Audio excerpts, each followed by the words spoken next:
Welcome to Shukla Study Point. आप सभी का स्वागत है आपके अपने YouTube channel Shukla Study Point में। मैं शिवम शुक्ला आप सभी दोस्तों का हार्दिक स्वागत करता हूं। आज के वीडियो के माध्यम से हम लोग जानने का प्रयास करेंगे मध्यकालीन इतिहास के बारे में, जो कि बीए तृतीय सेमेस्टर के छात्र छात्राओं के लिए बहुत ही महत्वपूर्ण होगा। अर्थात जो छात्र छात्राएँ सेकंड सेमेस्टर की परीक्षा दे करके अभी अभी उनका एक प्रकार से थर्ड सेमेस्टर में उनका एडमिशन हुआ है, अर्थात वो अब सेकंड ईयर थर्ड सेमेस्टर में है, तो आपको इतिहास अगर आपने लिया हुआ है तो आपको क्या पढ़ना पड़ेगा। एक आपको इतिहास पढ़ना पड़ता है, एक पढ़ना पड़ता है एंशिएंट हिस्ट्री, मतलब कि एक प्राचीन इतिहास और एक इतिहास। तो केवल इतिहास को पहले मध्यकालीन इतिहास कहा जाता था, लेकिन अब क्या है, केवल इतिहास उसको कहा जाता है। तो अगर आपने एक प्रकार से जब से नई शिक्षा नीति लागू हुई है, तो अगर आपके जो है आपने अभी तक फर्स्ट सेमेस्टर और सेकंड सेमेस्टर में केवल इतिहास वाला पोर्शन लिया था, तो थर्ड सेमेस्टर में आपको पढ़ना पड़ेगा हिस्ट्री ऑफ मॉडर्न इंडिया के बारे में। 1757 ईस्वी से लेकर के 1950 ईस्वी तक के इतिहास के बारे में आपको जानना है। कुछ विश्वविद्यालयों में जैसे गोरखपुर विश्वविद्यालय, सिद्धार्थ विश्वविद्यालय, इसमें 1757 से 1858 ईस्वी तक ही आपको पढ़ने को मिलेगा।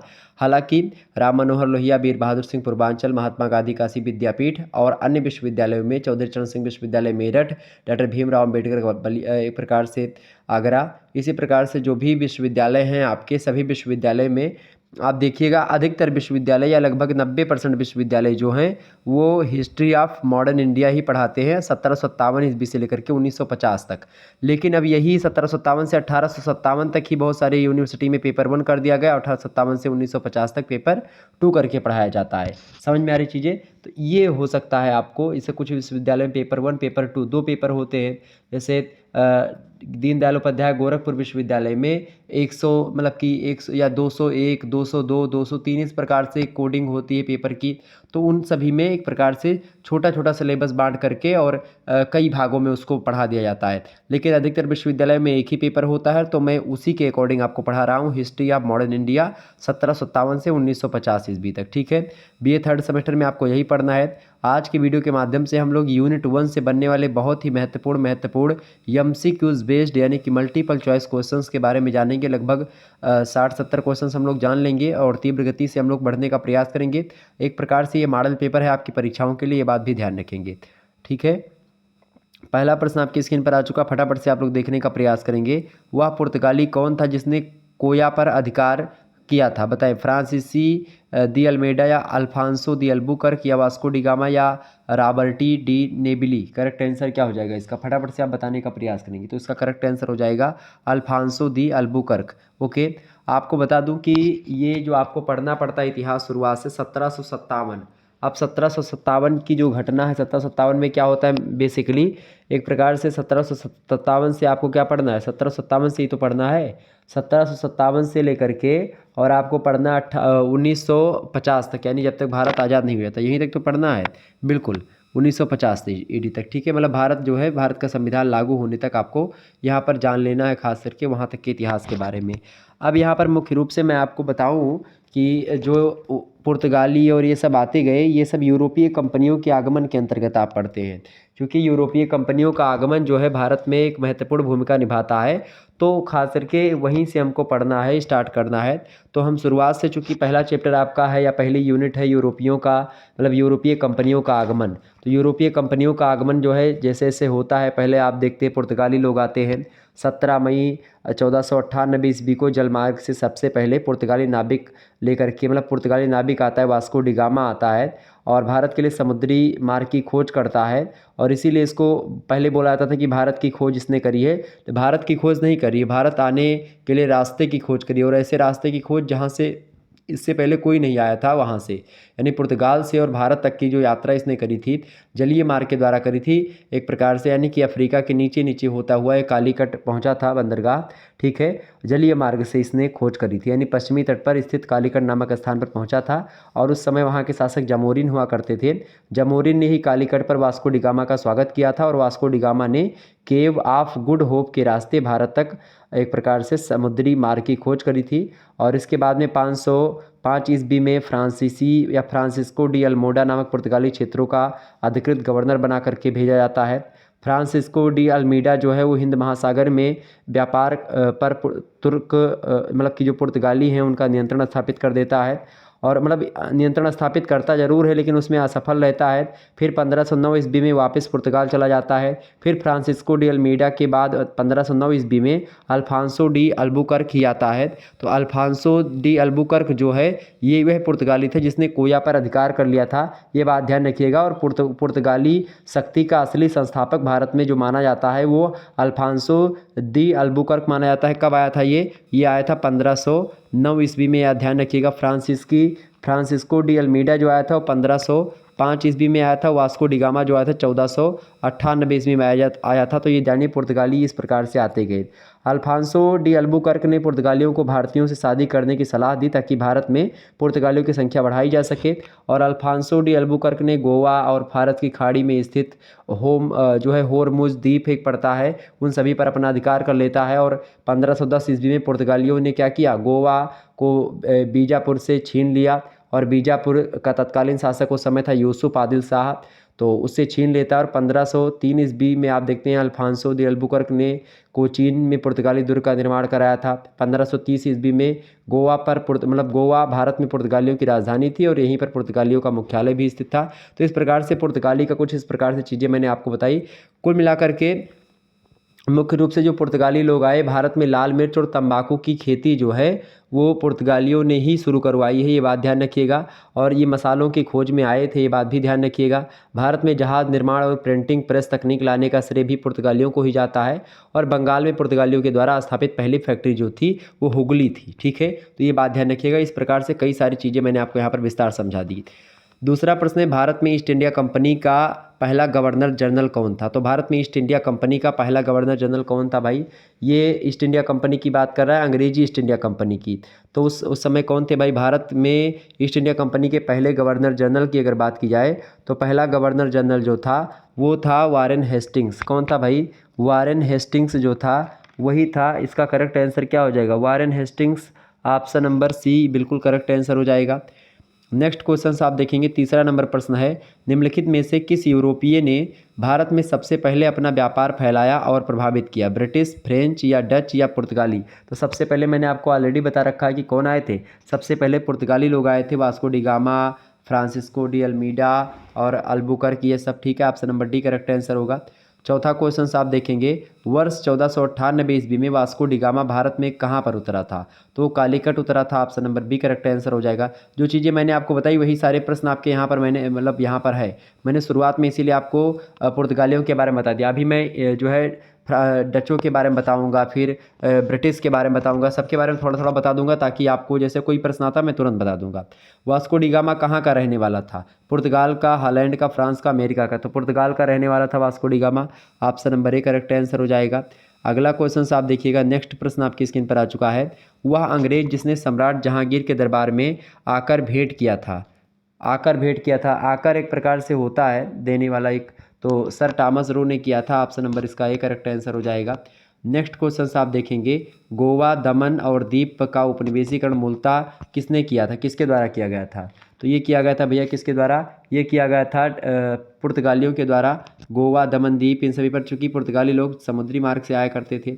अगला प्रश्न 8वां नंबर, अल्बुकर्क ने गोवा को 1510 ईस्वी में किससे छीना था। तो किसने छीना था, मतलब अल्बुकर्क ने गोवा को 1510 ईस्वी में किससे छीना था भैया, तो बीजापुर के सुल्तान से छीना था। और बीजापुर के जो सुल्तान थे उनका नाम मैंने आपको बताया भी था। बीजापुर के सुल्तान का क्या नाम था जिससे छीना था, तो बीजापुर के सुल्तान का नाम था 1510 ईस्वी में बीजापुर के सुल्तान थे उस समय यूसुफ आदिल शाह, उन्हीं से छीन लिया था। किसने छीना था भैया, उसने छीना था अल्बुकर्क ने, ठीक है, ये बात ध्यान रखेंगे। 9वां नंबर क्वेश्चन आपकी स्क्रीन पर आ चुका, भारत तक समुद्री मार्ग की खोज किसने की थी। तो डचों ने, पुर्तगालियों ने या फिर फ्रांसीसियों ने या अंग्रेजों ने, बताए तो पुर्तगालियों ने की थी, यानी कि वास्को डी गामा ने। Option number C correct answer होगा। 10वां प्रश्न आप देखिएगा, ब्रिटिशर्स ने भारत में सूरत में अपनी पहली फैक्ट्री स्थापित करने की अनुमति किससे प्राप्त करी थी भैया, फटाफट से आप बताने का प्रयास करेंगे। तो उन्होंने सबसे पहले जो प्राप्त करी थी किससे, बताएं। 10वें करेक्ट आंसर क्या हो जाएगा, बिल्कुल जहांगीर से प्राप्त करी थी, ठीक है, जहांगीर से उन्होंने प्राप्त करी थी। Option number B correct answer हो जाएगा। आगे बढ़ते हैं, अगला प्रश्न है, भारत के समुद्री मार्ग की खोज किसने करी थी? वास्को डी गामा ने करी थी। Option number C correct answer हो जाएगा। अगला प्रश्न आप देखिएगा, तृतीय कर्नाटक युद्ध की समाप्ति किस संधि से हुई? अब तृतीय कर्नाटक युद्ध का भी एक प्रकार से बड़ा इंपॉर्टेंट योगदान होता है। अच्छा, कर्नाटक युद्ध जो होता था ये किसके किसके बीच में होता था? तो इसमें एक प्रकार से आप देखते हैं तृतीय कर्नाटक युद्ध जो हुआ है वो आप देखिएगा कि जो कर्नाटक युद्ध हुए हैं वो खास करके फ्रांसीसी ईस्ट इंडिया कंपनी और ब्रिटिश ईस्ट इंडिया कंपनी के बीच हुआ करते थे। प्रथम कर्नाटक युद्ध की बात की जाए तो वो एक्स लास चैपेल की संधि या सापेल की संधि से समाप्त होती है। आपको बता दूं कि इसके जो है जब ये तृतीय कर्नाटक युद्ध की समाप्ति किससे होती है? एक्स ला सापेल की संधि के द्वारा होती है। यहाँ पर देखिए एक्स ला सापेल की संधि के द्वारा किसकी समाप्ति होती है? तो प्रथम कर्नाटक युद्ध की समाप्ति होती है। इसके अलावा जो दूसरा कर्नाटक युद्ध है वो पांडिचेरी की संधि के द्वारा समाप्त होता है। किसकी? पांडिचेरी की संधि के द्वारा। दूसरा कर्नाटक युद्ध 1749 ईस्वी से लेकर के 1754 ईस्वी तक चला था, ये बात ध्यान रखिएगा, ठीक है। उसके बाद में फिर आता है नंबर तृतीय कर्नाटक युद्ध का। तृतीय कर्नाटक युद्ध जो समाप्त हुआ था वो पेरिस की संधि से समाप्त हुआ था। और पेरिस की संधि की अगर बात की जाए तो पेरिस की संधि से कौन सा युद्ध समाप्त हुआ था? तो तृतीय कर्नाटक युद्ध समाप्त हुआ था, ये बात ध्यान रखिएगा। और आपको बता दूं तृतीय कर्नाटक युद्ध जो था 1756 से लेकर के 1763 ईस्वी तक चला था। 1763 ईस्वी में संधि होती है पेरिस की संधि, ठीक है। और यहाँ पर अंग्रेज लोग जीत जाते हैं और इस प्रकार से अंग्रेजों का वर्चस्व हो जाता है। क्योंकि यहाँ पर एक तिकड़ी लड़ाई चल रही थी, एक तो फ्रांस और एक प्रकार से और ये क्या बोलते हैं अंग्रेज, ये लोग आपस में लड़ रहे थे। चूँकि अंग्रेजों ने ये नीति अपनाई कि अगर यहाँ से मैं फ्रांसीसियों को और इन सभी को भगा दूंगा जो हमारे कंपटीटर हैं, तो फिर हम खुल करके यहाँ पर अपना शासन कर सकते हैं और अच्छे तरीके से यहाँ पर अपना व्यापार स्थापित कर सकते हैं, ठीक है। ये बात ध्यान रखेंगे। और ये लोग एक प्रकार से थोड़ा सा सजग नहीं थे उसके प्रति। अगला प्रश्न आप देखिएगा, 13 नंबर क्वेश्चन आपकी स्क्रीन पर आ चुका। फटाफट से आप लोग देखने का प्रयास करेंगे। एक बार वीडियो को लाइक और शेयर कर दीजिएगा। पुर्तगाली व्यापारिक कंपनी के भारत का आगमन का सर्वप्रथम उद्देश्य क्या था? काली मिर्च और अन्य मसालों के व्यापार पर एकाधिकार प्राप्त करना, यही उद्देश्य था। Option number A correct answer होगा।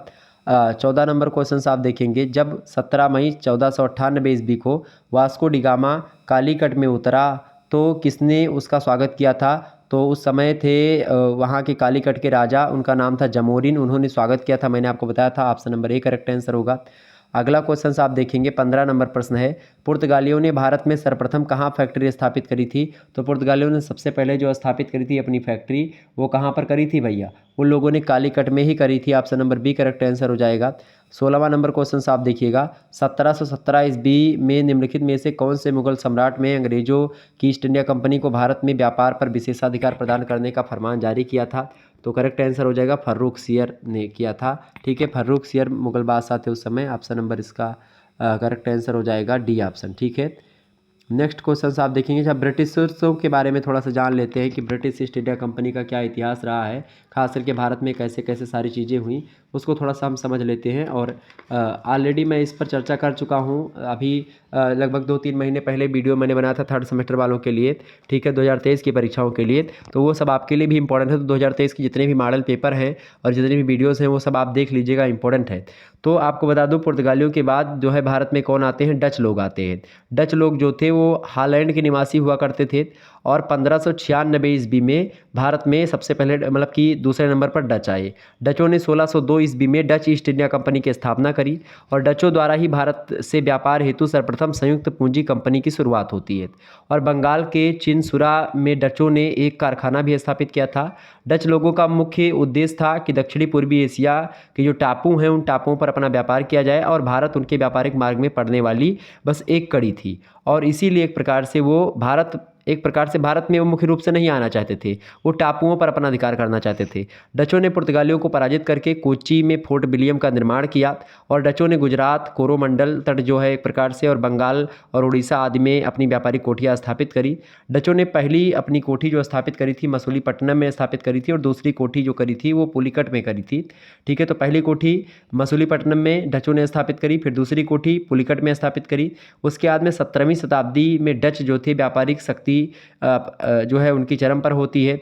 डच लोग भारत में सूती वस्त्र, अफीम, रेशम और मसालों के लिए खास करके उनके निर्यात करते थे। उनको बेचते थे। और 1759 ईस्वी में डचों और अंग्रेज़ों के बीच में बांद्रा का युद्ध होता है 1759 ईस्वी में। अब जब 1759 ईस्वी में अंग्रेज़ों के बीच में और डचों के बीच में युद्ध होता है बांद्रा का, जिसमें क्या होता है, डच लोग जो होते हैं इतनी बुरी तरह से पराजित होते हैं कि भारत से उनके पैर उखड़ जाते हैं और वो यहाँ से भाग जाते हैं। और यही कारण था कि 18वीं शताब्दी में अंग्रेज ब्रिटिश के सामने डच की शक्ति छीड़ पर गई और अंग्रेज़ों के एक प्रकार से अंग्रेज़ों के डर के मारा जो है ये डच लोग जो थे यहाँ से भाग गए, यानी डच को एक प्रकार से अंग्रेज़ ने यहाँ से सफाया किया, सबसे पहली बात। अब देखिए अंग्रेज के लोगों की क्या बात थी, अंग्रेज लोग क्यों आए थे भारत में। अंग्रेज लोग कब आए थे, तो अंग्रेज या ब्रिटिश ईस्ट इंडिया कंपनी जो थी वो भारत में व्यापार हेतु आई थी। और यूरोपीय कंपनियों में से अंग्रेज जो थे वो सबसे शक्तिशाली हुआ करते थे यूरोप में भी।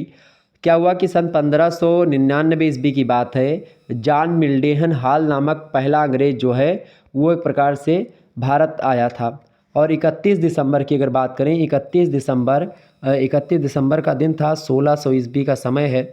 1600 ईस्वी में इंग्लैंड की तत्कालीन थी उस समय महारानी थी एलिजाबेथ प्रथम के द्वारा ब्रिटिश कंपनी को भारत में 15 सालों तक लगातार या 15 सालों या 15 वर्षों तक व्यापार के लिए एक प्रकार से अधिकार पत्र प्रदान किया जाता है। और स्थल मार्ग से खास करके लीवेंट कंपनी को तथा समुद्री मार्ग से ईस्ट इंडिया कंपनी को अधिकार प्रदान किया गया कि आप भारत में जाओ और व्यापार करो 15 सालों के लिए। ये सरकारी दस्तावेज, सरकारी मोहर लग जाती है। और तब इस कंपनी ने खास करके ईस्ट इंडिया कंपनी ने 1608 ईस्वी में कैप्टन हॉकिंस और तत्कालीन उस समय मुगल शासक थे जहांगीर, उनके दरबार में इंग्लैंड का राजदूत बनकर के कैप्टन हॉकिंस आता है। और भारत में अपने व्यापार को बढ़ाने के उद्देश्य से हॉकिंस जो है वो सूरत में बसने की गुजारिश करता है जहांगीर से। और जहांगीर को उपहार स्वरूप दस्ताने इंग्लैंड में, मतलब कि दस्ताने और इंग्लैंड में प्रयोग की जाने वाली जो बग्घी होती है उसको देता है जहांगीर को, जिससे प्रसन्न होकर के जहांगीर ने कैप्टन हॉकिंस को इंग्लिश खां की उपाधि प्रदान करी और यहाँ पर बसने के बारे में बता दिया। पुर्तगालियों और अन्य स्थानीय व्यापारियों के विरोध के कारण जहांगीर चाह करके भी अंग्रेज़ों को सूरत में बसने की आज्ञा ना दे सके। और चूँकि उन सभी का विरोध हो रहा था, तमाम सारे लोग विरोध करते, चूँकि पुर्तगाली और अन्य जो जैसे डच वगैरह थे उन लोगों के कारण से क्या हुआ कि जहांगीर जो है वो चाहते हुए भी अंग्रेज़ों को सूरत में बसने की आज्ञा नहीं दे पाए। इसके फलस्वरूप क्या हुआ, उन्होंने अंग्रेज़ों ने बलपूर्वक 1611 ईस्वी में कैप्टन मिल्टन द्वारा स्वाली नामक स्थान पर पुर्तगाली के जहाजी बेड़े को हरा करके भगा दिया गया। और जिसके परिणाम स्वरूप 1613 ईस्वी में क्या हुआ, 1613 ईस्वी में ही जहांगीर ने फरमान जारी करके अंग्रेज़ों को सूरत में अस्थायी कोठी बनाने का आदेश दे देते हैं। और इस प्रकार से क्या होता है, जब वो आदेश मिल जाता है उनको मतलब कि अंग्रेज़ों को, तो उसके बाद में ईस्ट इंडिया कंपनी 1613 ईस्वी में अपना पहला कारखाना सूरत में ही स्थापित कर देती है। और अंग्रेज़ों के द्वारा पहली व्यापारिक कोठी 1611 ईस्वी में मसूलीपट्टनम में ही खोली गई थी, लेकिन मुख्य रूप से अगर आप देखिएगा वो 1613 ईस्वी में स्थापित होती है। ठीक है। और इसके बाद में आप देखते हैं 23 जून को अंग्रेज़ों का जो मनोबल बढ़ा वो फ्रेंच और डचों को और पुर्तगालियों को हराने से बढ़ा। और फिर इसके बाद में क्या हुआ, जो अंग्रेज़ लोग थे उन लोगों ने 23 जून प्लासी का युद्ध और बक्सर का युद्ध हुआ, इससे भी बहुत ज़्यादा उनका मनोबल बढ़ा। चूँकि 23 जून 1757 ईस्वी में प्लासी के युद्ध में के बाद क्या हुआ, अंग्रेज का भारत पर पूर्णतः अधिकार हो जाता है। प्लासी का युद्ध जो था ब्रिटिश ईस्ट इंडिया कंपनी तथा बंगाल के नवाब सिराजुद्दौला के बीच हुआ था, और जिसने अंग्रेज सेना का नेतृत्व रॉबर्ट क्लाइव कर रहे थे और सिराजुद्दौला नवाब थे बंगाल के, दोनों के बीच होता युद्ध। और उसके बाद में इस युद्ध में अंग्रेज सफल होते हैं। उसके बाद में 22 अक्टूबर 1764 ईस्वी को एक और युद्ध होता है, बक्सर का युद्ध। और बक्सर के युद्ध में अंग्रेजों की जीत के बाद भारत में कोई भी ऐसी राजनीतिक शक्ति या शासक नहीं बचा था जो अंग्रेजों को हरा सके या अंग्रेजों का विरोध कर सके खुल करके। तो इस प्रकार से अंग्रेज का वर्चस्व स्थापित हो जाता है और यहाँ पर वो शासन करते हैं। ठीक है। प्रश्न क्या है 17वां नंबर, ब्रिटिश के साथ बेसिन की संधि निम्नलिखित पेशवाओं में से किसने करी थी।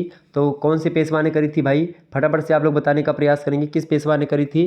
तो 13 दिसंबर 1802 ईस्वी को बाजीराव द्वितीय ने करी थी। Option number D correct answer होगा। अगला प्रश्न 18 नंबर देखिएगा। 18वां प्रश्न है आपकी परीक्षा की दृष्टि से बहुत महत्वपूर्ण प्रश्न है। प्रश्न है कि वर्ष 1498 ईस्वी में किस पुर्तगाली अन्वेषक ने यूरोप से भारत के लिए एक नई समुद्री मार्ग की खोज करी थी। तो किसने करी थी, बिल्कुल आप सभी का करेक्ट आंसर है, Vasco da gamma is right answer, पुर्तगाली नाविक था। अगला प्रश्न 19वां नंबर प्रश्न है, भारत की तरफ से आने वाले समुद्री मार्ग की खोज किसने करी थी? भारत की तरफ से आने वाले समुद्री मार्ग की खोज किसने करी थी भाई? इसका भी करेक्ट आंसर होगा वास्को डी गामा। कई प्रकार से प्रश्न आपसे पूछा सकता है। वास्को डी गामा भारत कब आया? ये गलत, यहाँ पर देखिए 1498 कर लीजिए, गलत ऑप्शन ही इसमें लिख गया 1498 ईस्वी। नेक्स्ट क्वेश्चन आप देखिएगा, 17 मई 1498 को कालीकट पर पहुंचा था वास्को डी गामा। ठीक है, अगला क्वेश्चन आप देखेंगे, भारत के लिए समुद्री मार्ग की खोज का श्रेय किसको जाता है? तो पुर्तगालियों को जाता है निश्चित तौर पर, option number C correct answer होगा। अगला प्रश्न है, फ्रांसीसी खोजकर्ता वास्को डी गामा पहली बार समुद्र के रास्ते भारत में कहाँ उतरा था? तो कहाँ पर उतरा था भाई? कप्पड़ केरल यानी कि कालीकट में उतरा था, option number A correct answer होगा। अगला प्रश्न आप देखिएगा, 23 नंबर क्वेश्चन आपकी स्क्रीन पर आ चुका है। फटाफट से एक बार वीडियो को लाइक और शेयर कर दीजिएगा, बहुत ही इंपॉर्टेंट क्वेश्चन है। प्रश्न है, किस यूरोपीय समुदाय ने भारत के साथ प्रथम व्यापारिक संबंध स्थापित किया था? तो भारत के साथ प्रथम व्यापारिक संबंध स्थापित किया था किसने? पुर्तगालियों ने, option number D correct answer होगा। अगला प्रश्न है 24 नंबर, पुर्तगाली उपनिवेश का प्रथम वायसराय भारत में कौन हुआ? तो वो कौन हुआ था भाई? फटाफट से आप बताएंगे। फ्रांसिस्को डी अल्मेडा, बिल्कुल करेक्ट आंसर हो जाएगा, option number A C correct answer होगा। अगला प्रश्न है 25 नंबर, कौन से पुर्तगाली नेता ने ब्लू स्टार पॉलिसी शुरू करी थी? तो ब्लू स्टार पॉलिसी भी फ्रांसिस्को दी अल्मेडा ने ही करी थी, option number A correct answer हो जाएगा। 1505 से लेकर के 1509 ईस्वी तक जो है ये एक प्रकार से रहता शासन करता है यहाँ पर 5 साल। और आपको बता दूं कि इसके बाद में आता है कौन? अल्बुकर्क आता है, अल्फांसो दी अल्बुकर्क। ठीक है, नेक्स्ट क्वेश्चन आप देखेंगे 26 नंबर क्वेश्चन से, 1505 ईस्वी में भारत के पहले पुर्तगाली वायसराय द्वारा किस किले का निर्माण करवाया गया था? तो सेंट एंजेलो फोर्ट का निर्माण करवाया गया था। और वो नेता कौन, मतलब कि वो जो है कौन थे उनका पुर्तगाली वायसराय? उनका नाम था फ्रांसिस्को डी अल्मेडा। ठीक है, ऑप्शन नंबर इसका Saint Angelo Fort, Saint Angelo Fort, option number A correct answer होगा। 27 नंबर क्वेश्चन आप देखेंगे, भारत में पुर्तगालियों ने निम्न में से किस स्थान पर अपने पहले किले या दुर्ग यानी दुर्ग का निर्माण किया था? तो उसका करेक्ट आंसर हो जाएगा कोचीन में किया था, option number A correct answer हो जाएगा। नेक्स्ट क्वेश्चन आप देखिएगा, अगला प्रश्न 28 नंबर, पुर्तगाली व्यापारी गोवा की भूमि पर पहली बार किस सदी में आए थे? तो 16वीं सदी में आए थे, ऑप्शन नंबर इसका सी करेक्ट आंसर होगा। अगला प्रश्न आपसे बन सकता है एग्जाम में कि गोवा के चर्चेस और कॉन्वेंट को किसने या किसके द्वारा मतलब किसने बनवाया गया था या किसके द्वारा बनवाया गया था? तो किसके द्वारा बनवाया गया था भैया? वो बनवाया गया था पुर्तगालियों के द्वारा, option number C correct answer होगा।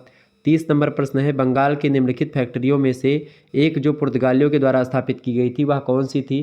तो वो थी Hooghly, option number C correct answer हो जाएगा, मैंने शुरुआत में ही आपको बताया था। अगला प्रश्न 31 नंबर, हुगली को बंगाल की खाड़ी में समुद्री लूटपाट के लिए किसने अड्डा बनाया था? तो किसने बनाया था भैया? पुर्तगालियों ने ही बनाया था, option number B correct answer होगा। 32 नंबर क्वेश्चन से, गुजरात का शासक बहादुर शाह किसके साथ संघर्ष करते हुए मारा गया था? तो बहादुर शाह जो मारा गया था, जो गुजरात का शासक था, वो डचों के साथ संघर्ष करते हुए मारा गया था, ऑप्शन नंबर इसका ए करेक्ट आंसर होगा।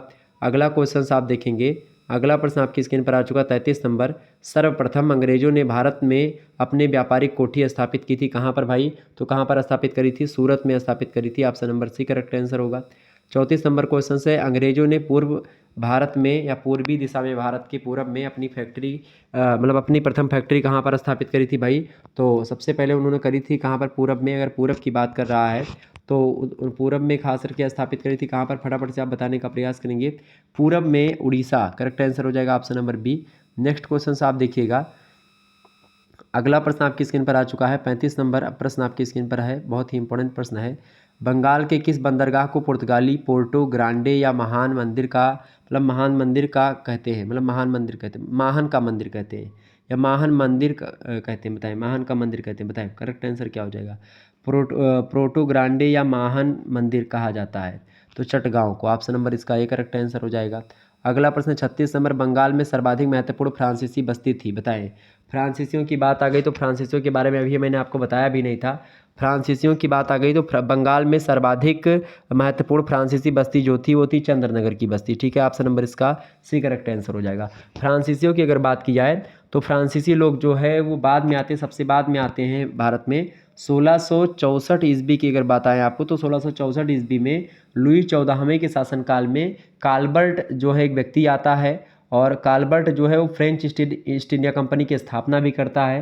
तो ये बात ध्यान रखिए कि प्रश्न पूछेगा फ्रेंच ईस्ट इंडिया कंपनी के संस्थापक, तो बताएंगे क्या? बताएंगे काल्बर्ट। ठीक है, तो उसने स्थापना करी 1664 ईस्वी में। 1668 ईस्वी में क्या हुआ कि फ्रांसीसियों ने पहली फैक्ट्री स्थापित करी थी। कब? 1668 में। 1669 ईस्वी में क्या हुआ कि फ्रांसीसियों ने गोलकुंडा के सुल्तान की स्वीकृति प्राप्त करी और मसूलीपट्टनम में अपनी दूसरी फैक्ट्री भी स्थापित कर दी। इसके बाद में क्या हुआ? फ्रांसिस मार्टिन ने 1673 ईस्वी में बालीकोंडापुरम के सूबेदार थे, मतलब उन सूबेदार से एक छोटा गांव प्राप्त करके पांडिचेरी की नींव रखी। 1774 ईस्वी में बंगाल के सूबेदार शाइस्ता खान ने चेडनगर में कोठी बनाने की आज्ञा भी दे दी फ्रांसीसियों को।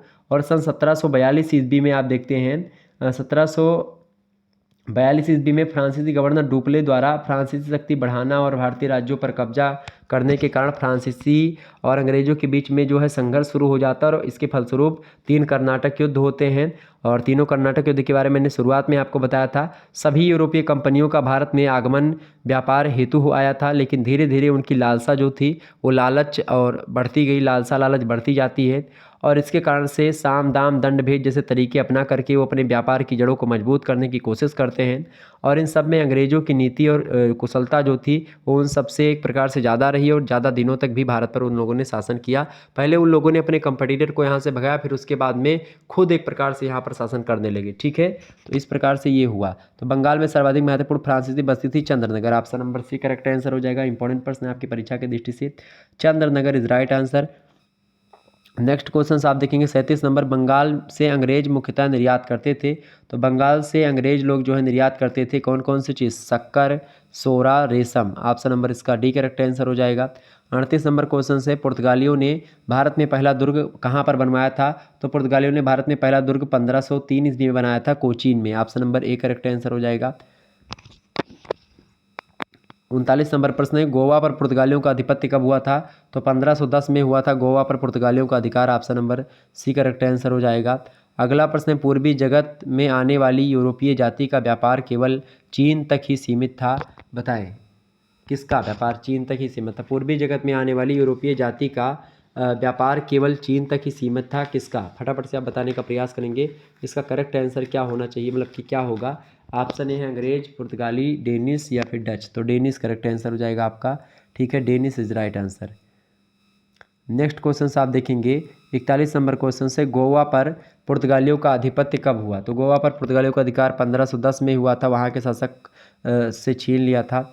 अगला क्वेश्चन से आप देखिएगा, पुर्तगालियों ने भारत में निम्नलिखित में से किस स्थान पर प्रथम दुर्ग का निर्माण करवाया था? तो पुर्तगालियों ने भारत में जो प्रथम दुर्ग का निर्माण करवाया था वो कोचीन में ही करवाया था। ऑप्शन नंबर इसका सी करेक्ट आंसर हो जाएगा, Cochin is right answer. Next question आप देखेंगे 43 नंबर, किसने ईस्ट इंडिया कंपनी के बारे में यह टिप्पणी की थी कि कंपनी एक असंगति है परंतु यह उस व्यवस्था का भाग है जहां सब कुछ ही असंगत है? ऐसा कहा था मैकाले ने, जीबी मैकाले।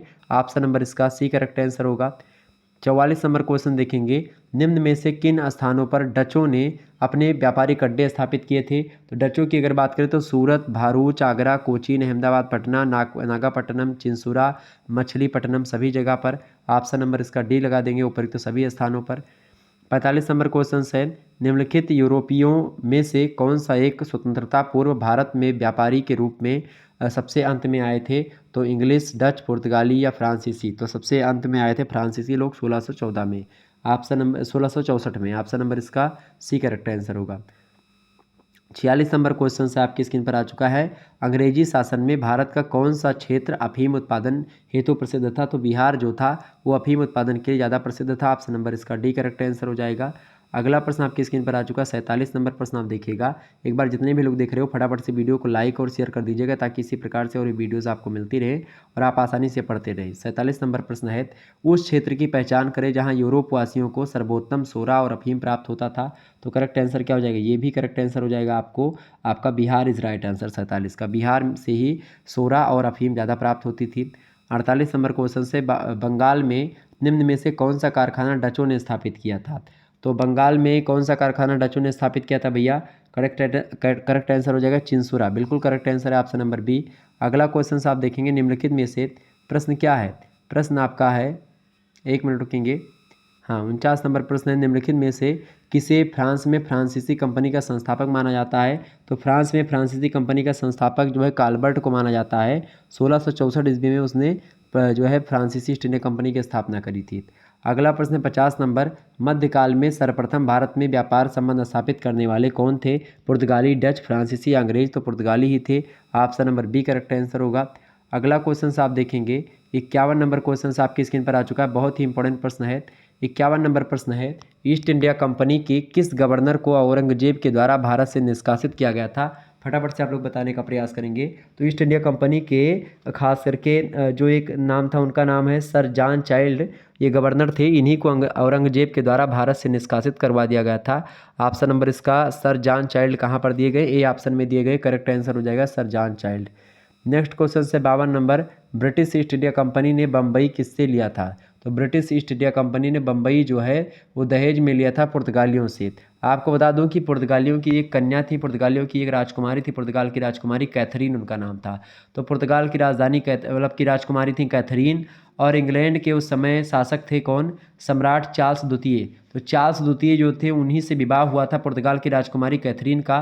तो कैथरीन के माता पिता ने, यानी पुर्तगाल के जो है वहाँ पुर्तगाल के कब्जे में उस समय बम्बई हुआ करता था, तो बम्बई दहेज में दिया गया था अंग्रेजों को पुर्तगालियों के द्वारा। Option number D correct answer हो जाएगा।